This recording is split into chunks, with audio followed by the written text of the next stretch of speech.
Hello there! This tutorial will show you how to set up your email gateway using Amazon SES to manage your subscribers using the WeMail plugin.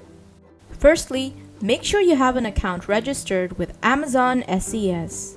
When you're done with your registration, go to your Amazon SES personal dashboard, navigate over to your account name, and go to My Security Credentials.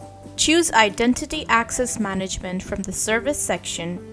Then click on Users, and then click on the Add User button.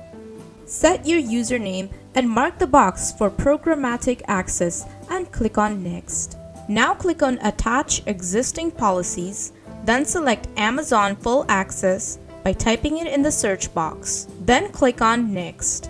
In the next step, you can add tags if you need, but we are leaving this blank by clicking on Next. This is the overall profile of your settings.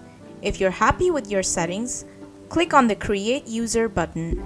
Now copy the API link and the secret access key. Go back to your WeMail dashboard, then click on Settings, and under Email Sending, click on Amazon SES.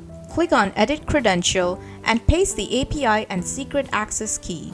Also be sure to set the region and click on Next. Now click on Add Sending Domain and log in once more.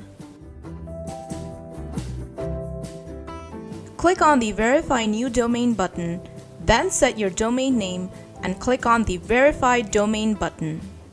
Next, copy the values under the Domain Verification Record section into your DNS server to complete domain verification.